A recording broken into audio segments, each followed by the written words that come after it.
Whether at home or work, life is about relationships. Welcome to Small Change, Big Dividends with your host, Branch Isole. Small Change, Big Dividends shares steps, tools, and tips for personal career and spiritual growth. So please welcome the host of Small Change, Big Dividends, Branch Isole. We each are bombarded and besieged day after day, year after year, by people and events vying for our attention and responses. So where does one find relief or hope? Well, many turn to religions only to discover that even religion has been co-opted and exposed as part of a rigged game. No matter the religion or the spiritual group's name, many who claim to believe really don't. How do we know? Well, we know by our behaviors. You see, most fundamental tenet in every religion or spiritual belief system is the same: to love God first, and then to treat our neighbor the same way we want to be treated. Yet, for a world of reasons, we find these difficult to do or accomplish. For most, survival comes first. Perhaps spirit develops, but spirit or no spirit, we respond to our world. And that's life's process in a nutshell. If you want to hear more, stay tuned. Coming to you from deep in the forest near the banks of the Ouachita River, you're watching and listening to Small Changes, Big Dividends on the Bold Brave Media, TV and Talk Global Network. I'm your host, Branch Isole. Small Changes, Big Dividends is a live show where your questions are part of the program. So if you have a question, you can call our toll-free number, 1-866-451-1451, or email your question to me anytime during the week to my website, branchisole.com. Thanks for joining me again today. Each week, I share Mana'o with listeners around the world. On Small Changes, Big Dividends, we talk about personal, career, and spiritual Christianity essentials for growth-filled living. Today, I'm going to share some small changes that can pay big dividends in your relationships and in your life. Because whether at home or work, life is about relationships, but it's healthy relationships that encourage and embrace growth. So here we are, each of us, mind, body, soul, and spirit, on planet number 3. In this missive mix of connections, contention, and consternation, many become inoculated with trappings of the world: fame, celebrity, and excess. Fruits of disobedience such as rebellion and self-indulgence are embraced, for these are the ways of the world. Often an issue for many is the fact that no matter how many others we live with or interact with, in reality, we're alone with ourselves 24/7, 365 days a year. And so many become mired in the muck of their own making, while others find themselves caught up in blockchains of 2 steps forward, 3 steps back. So how do we end this behavioral insanity? How do we make a course correction? How do we start fresh, given our histories and litanies of mistakes and errors in judgment? Well, here's how. First, you must want to change. Next, you must be willing to accept the new you. Third, you must find worthiness that lives in the core of your being and permanently is in your soul. Fourth, you must understand only you know what's in your best interest, and others are out to use or abuse you for their interest. but you can know the difference between the two starting today.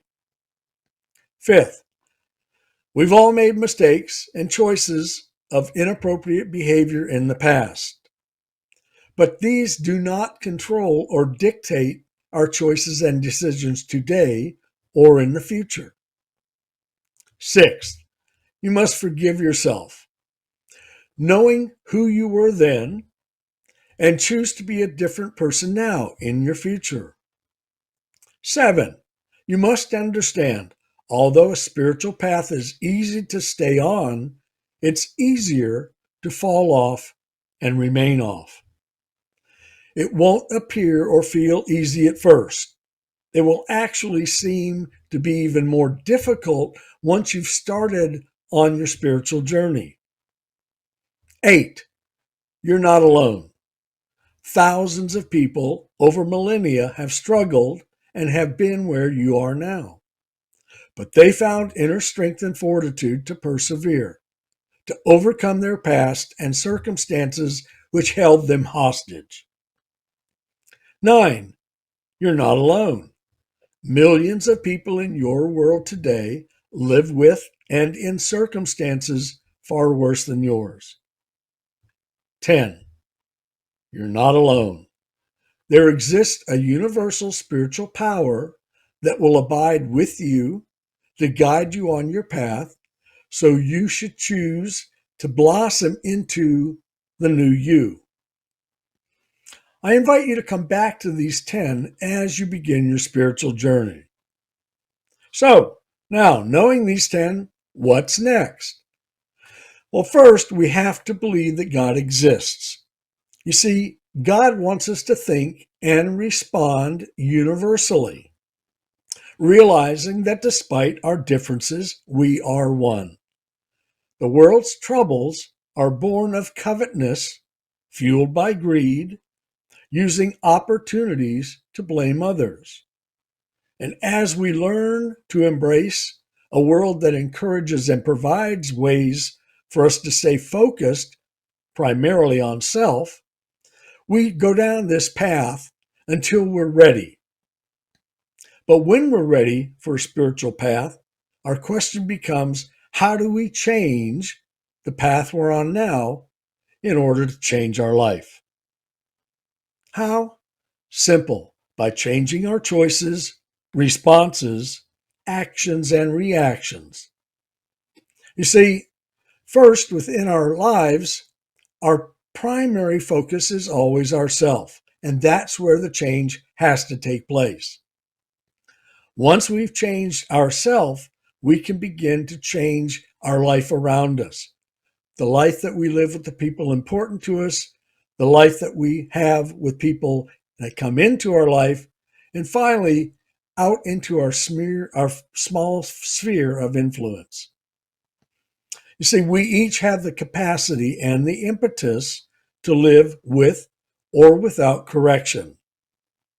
And this choice is grounded in our spirituality or our lack thereof. You see, many people fail to understand ethical and moral turpitude is the essence of life's contract with each of us. And as we experience life's lessons, fundamentals of growth and maturity enable us to make different choices, and hopefully choices that are wiser for our future. You see, good and evil is not about being good or bad. It's about doing what is moral and ethical or not. Jesus explains one reason for his coming into this world is to serve as our example. He calls it the way in John 14:6, meaning he's the way or our example to responsible, moral, and ethical living. He's our example of how we can respond to the people, events, and circumstances in our daily life. And when we come to know him through his Spirit, the more we begin to understand how to emulate, meaning how to copy or imitate his actions, and his behaviors in our real world situations. Because when we do, more clarity is revealed. First, clarity in our world, and second, clarity in ourselves. So here's 5 scriptural steps you can use today to reactivate your spirit. Number 1, invite Christ into your life. Number 2, embrace his spirit that he will be sending after your invitation. Number 3, now that you have his spirit, engage his spirit whenever you need spiritual strength and support. Number 4, emulate his examples of thought, word, and deed. And number 5, believe in your heart and confess with your mouth that Jesus is the Messiah, the Christ. You see, these 5 steps are all you need. You don't need to know the Bible. You don't need to ask permission. You don't need to get someone's approval. It's these 5 simple scriptural steps that will provide you the foundation for the path that you've chosen for your future. So we invite, our scripture is Matthew 7, verses 7 and 8. We embrace, John 16, 13. We engage, John 14, verses 16 and 26. We emulate, John 14, 6. And our belief in spiritual salvation is found in Romans chapter 10, verses 9, 10, 13, and 17. So now you're prepared for a spiritual Christianity path that will reintroduce Christ's Spirit into your life. We're going to pause for our first commercial break. You're watching and listening to Small Changes, Big Dividends on the Bold Brave Media, TV and Talk Global Network. I'm your host, Branch Isole, and we'll be right back. Welcome back. You're watching and listening to Small Changes, Big Dividends. I'm your host, Branch Isole.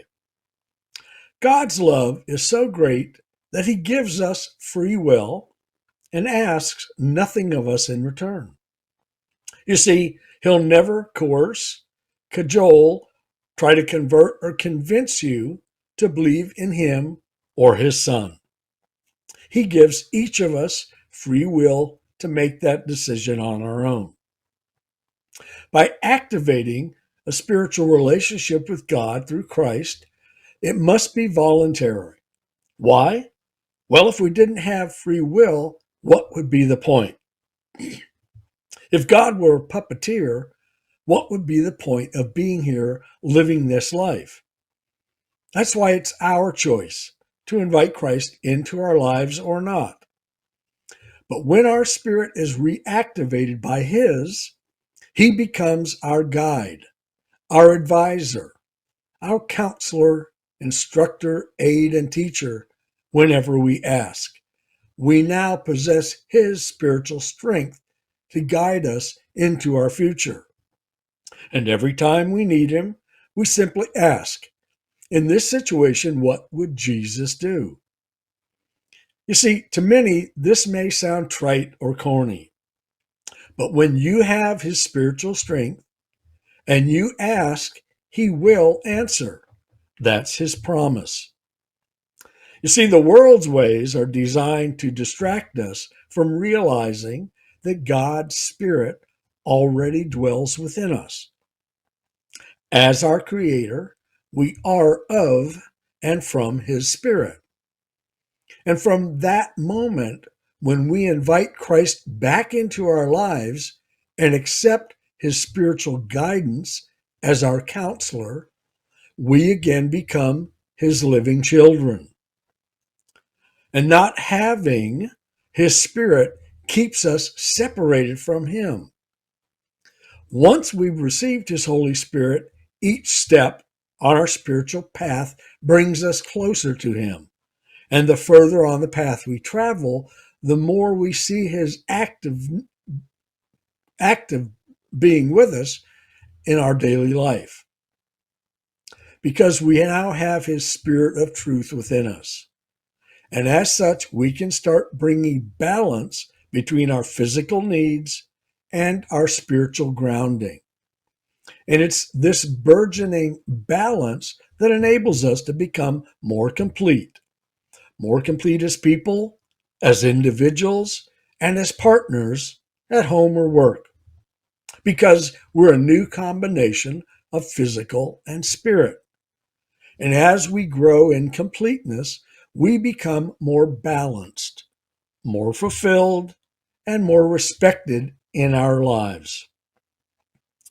In this week's prophecy segment, we're going to discover how prophecy gives us notice of cataclysmic events on our horizon.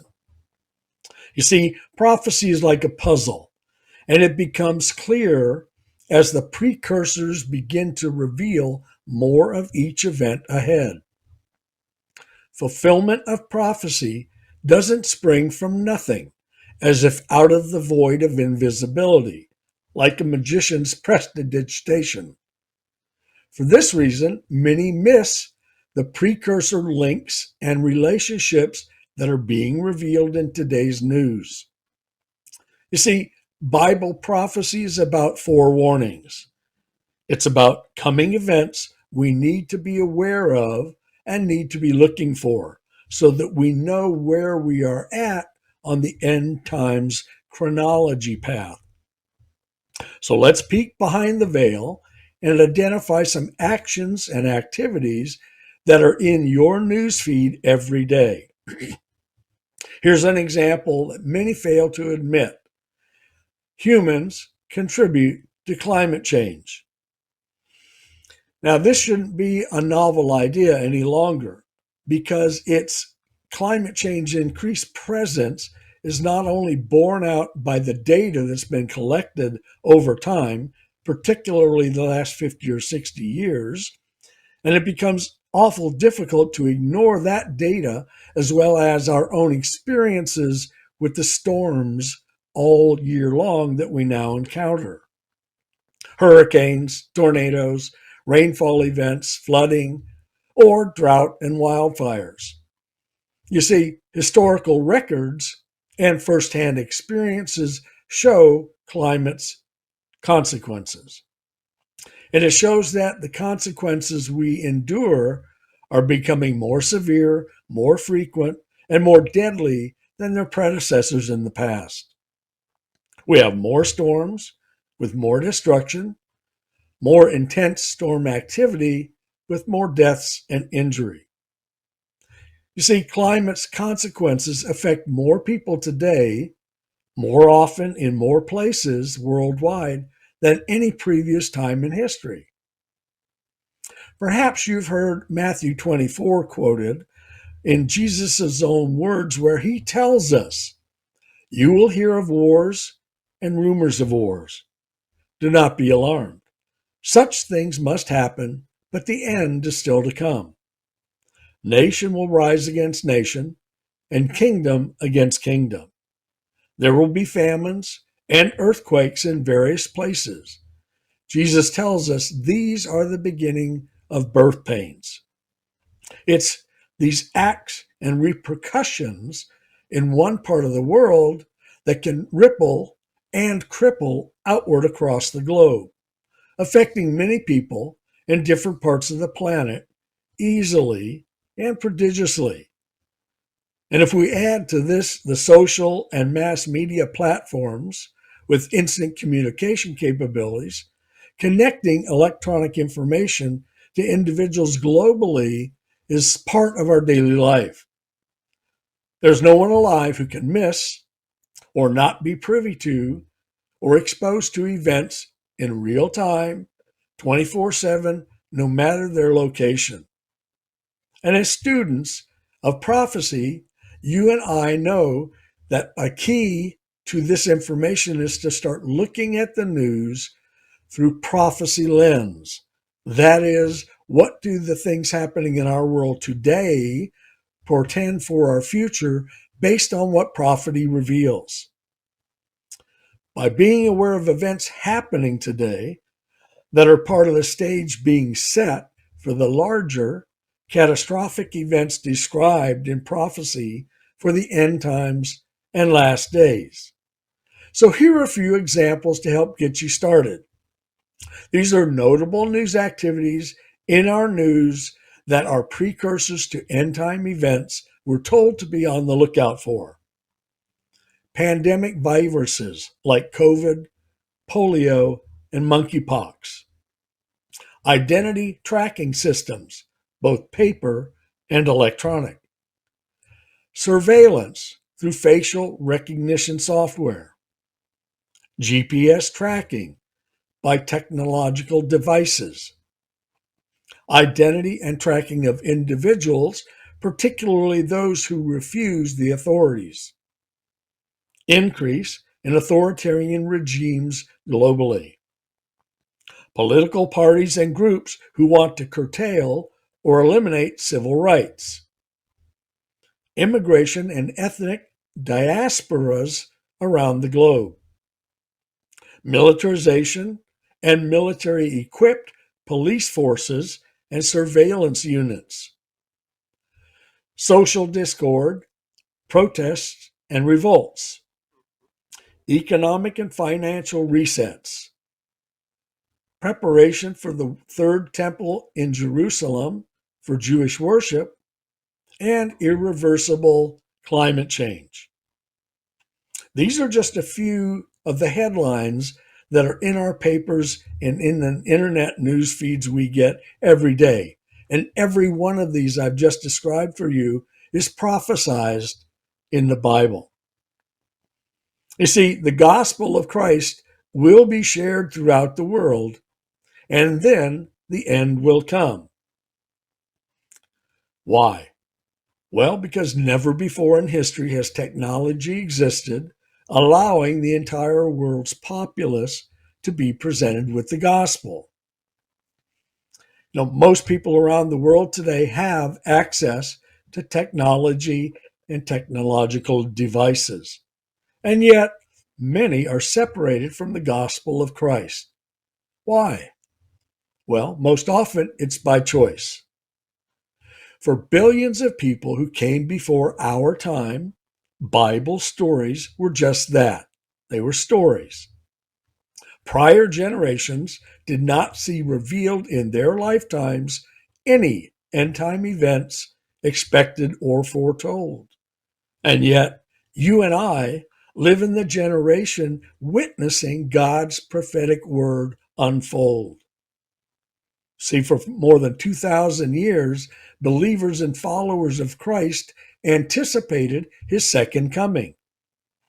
And Jesus himself tells us his return will be prior to the end of the last generation. Matthew 24:34. But who is this last generation?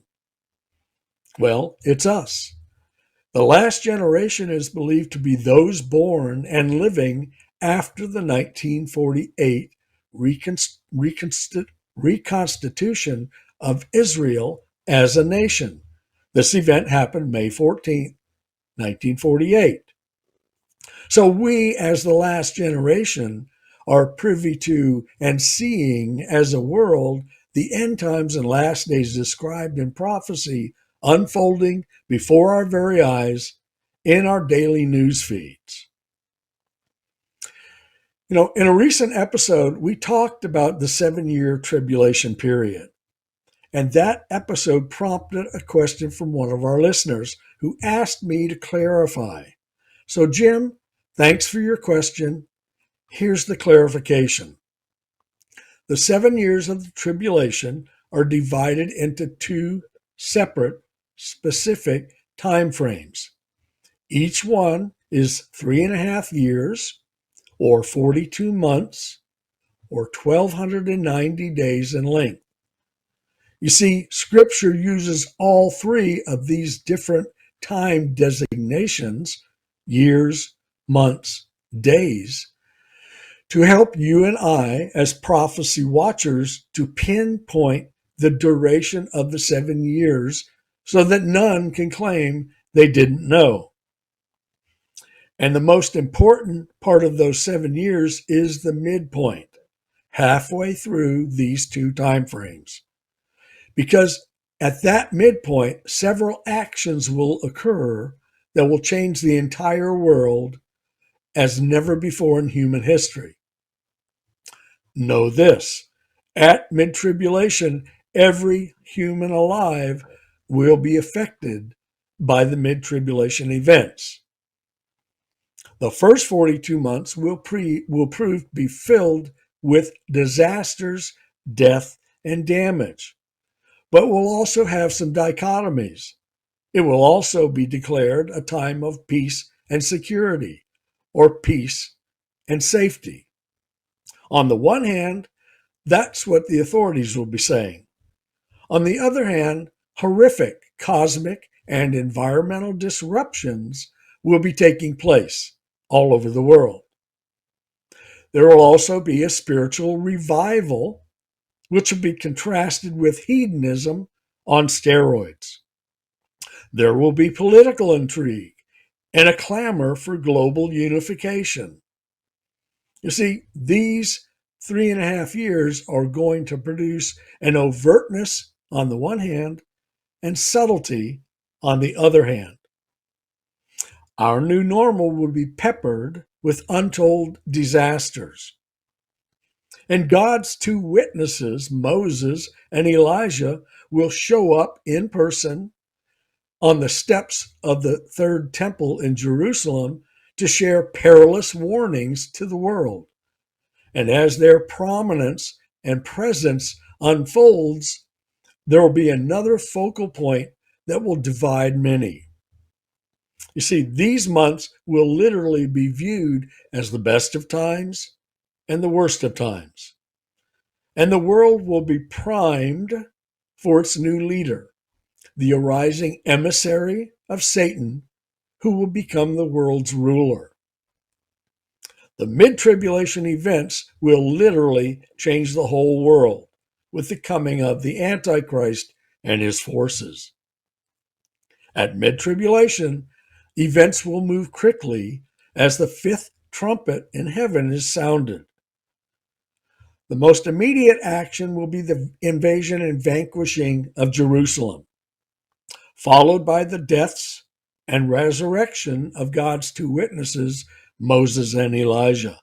And the whole world will see them put to death and then brought back to life and then resurrected to heaven. Right after they're resurrected, the mid-tribulation rapture will occur. The Antichrist will occupy the third temple. He'll eliminate Jewish worship, and he'll establish the image of the beast known as the abomination of desolation in the mercy seat of the temple. And he'll institute the mark of the beast. Now, these actions will only take a short time to establish, but they'll be part and parcel of the Antichrist's dominion over the world in supplication to Satan. We're going to take our second break. When we come back, we're going to talk about this mark of the beast and what it means to those still alive.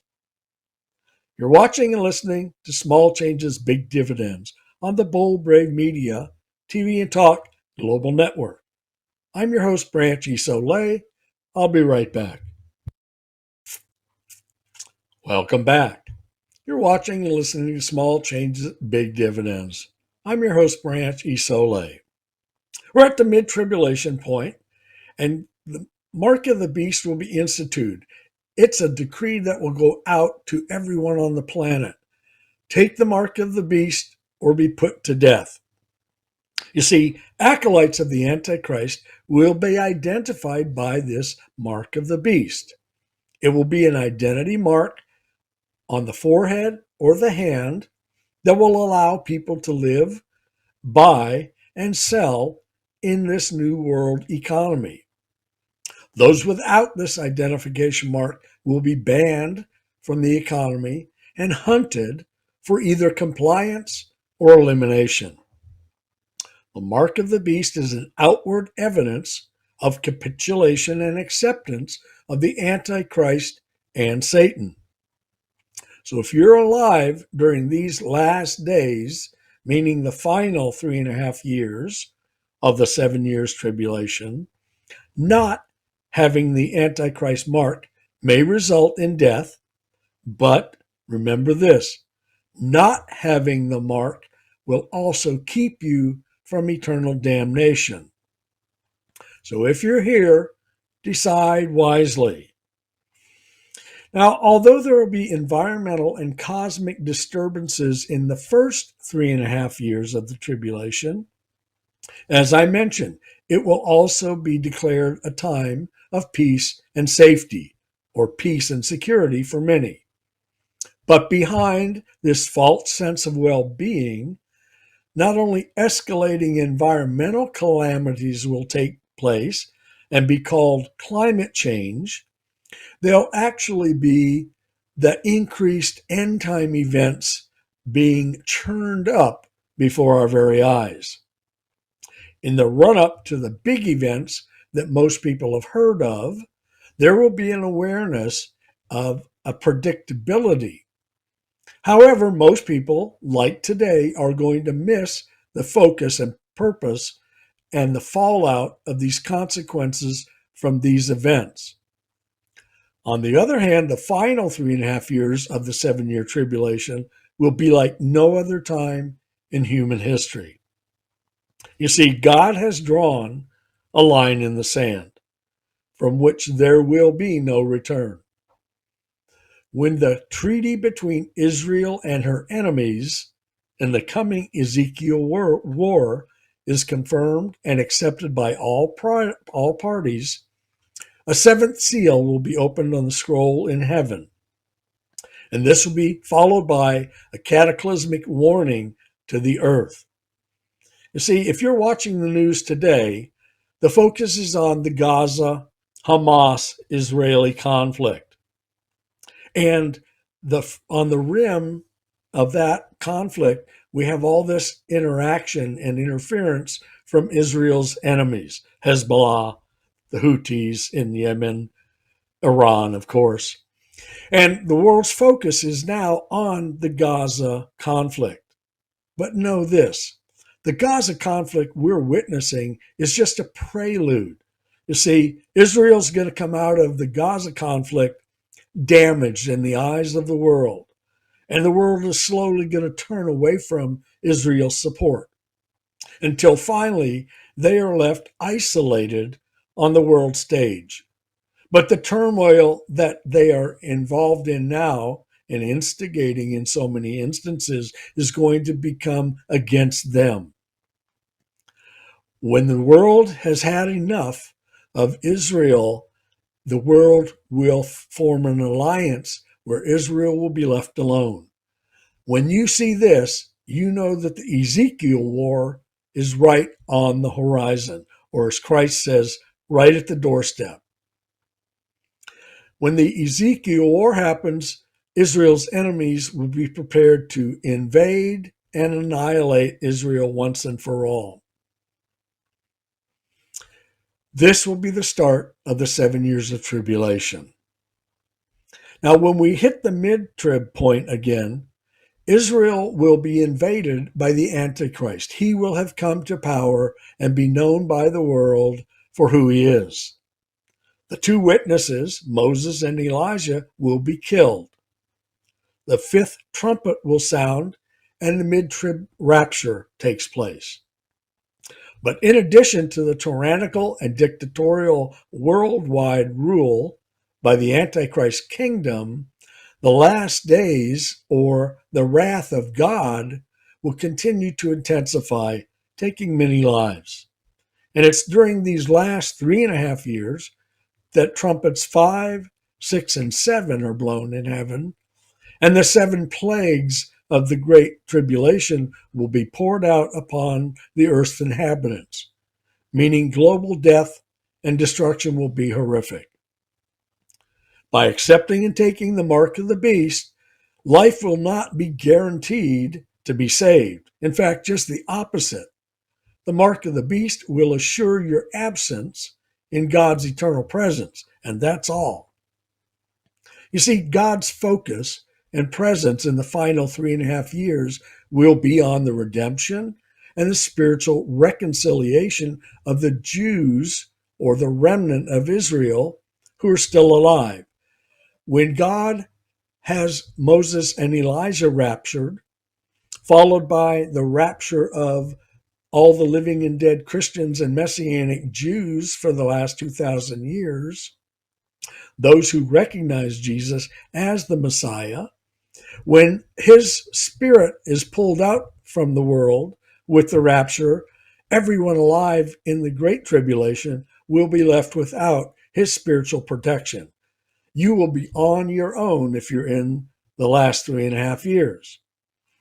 You see, God will be concerned with the Jews and their reconciliation with Christ and Jesus as the Messiah. He'll leave all of those who are not Jewish to the fate of captivity or death. This is told in Revelation 13:10. And God's entire focus will be on salvation of the Jews still alive. When the fifth trumpet sounds, the demons of Satan will be let loose upon the earth. And this will be at mid-tribulation. The Antichrist will assume power. Inhabitants of the world who are still alive will either accept his dictatorial rule and through him Satan as their god, or they'll go into hiding in an attempt to survive every day of the final 42 months. As our relationship with God grows, we learn to acknowledge and consider his lead to our responses through our new spiritual awareness. We can now recognize a deeper meaning for our future choices. And with new reflectability comes a better understanding of applying truth and life in our life as we begin to learn about compassion, mercy, and forgiveness. It's with our reactivated spirit and inspired spiritual strength that it becomes easier for us to recognize corruption and evil for what it truly is. Therefore, knowing that it no longer exists for us, and knowing now with certainty that it does exist in our world, and understanding that it runs rampant with and throughout our world at every level, in every endeavor, every industry, government, commerce, even religion, this awareness now gives us pause at the world's influence every time we have a choice or decision to make in our daily lives. Because it's through spiritual grounding that we recognize truth's presence, not only in our world, but in our life. And not only by participation in the world, but now we know that spiritual grounding is ours to act upon. So our next question becomes, why start a spiritual relationship with God? Well, simply stated, a reactivated spiritual connection brings God's guidance, counsel, and blessings into your daily life, plus a promise of life hereafter. Now, many scoff at this statement. So be it. Either one believes in God and his word, or they don't. You see, for unbelievers, there are no words, no suggestions or debates which may change minds regarding spiritual acknowledgement of Christ Jesus. Well, again, so be it. When you accept Christ into your life, he sends his Spirit of truth to reactivate your spirit. Your inactive spirit now becomes reborn. It's reactivated to its full capacity by, with, and through God's Spirit of truth. You see, using his spiritual strength allows us to become more easily recognizable of truth and therefore its antithesis, the lies, deceits, falsehoods, and fabrications in our world. With new knowledge of truth, the veil of rationalized delusion is lifted, and we can now employ our free will and our new consciousness of truth in our lives, in our relationships, as much as you want, as much as you desire. We're going to take our last break. When we come back, we'll talk about next week's program. You're watching and listening to Small Changes, Big Dividends on the Bold Brave Media, TV and Talk Global Network. I'm your host, Branch Isole. I'll be right back. Welcome back. You're watching and listening to Small Changes, Big Dividends. I'm your host, Branch Isole. Thanks for joining me today. On Small Changes, Big Dividends, we discuss personal, career, and spiritual Christianity essentials for growth-filled living. If you know someone who could benefit from today's episode, please share it with them. If today's show has been helpful for you, please give us a rating and review. And to know more about my work, I invite you to visit my website, branchisole.com, or my YouTube channel, Branch Isole. Today's show has been sponsored by Crystal Creek Farm. If you have a business, a product, or a service you'd like to share with the world on Small Changes, Big Dividends, simply send your inquiry to the website. You've been watching and listening to Small Changes, Big Dividends on the Bold Brave Media, TV and Talk Global Network. Until next week, keep growing and be in the world, not of the world. This has been Small Change, Big Dividends. When you're ready for healthier, more successful relationships at home or work, Small Change, Big Dividends is your show. Wednesdays, 4 p.m. Eastern on the Bold Brave TV network.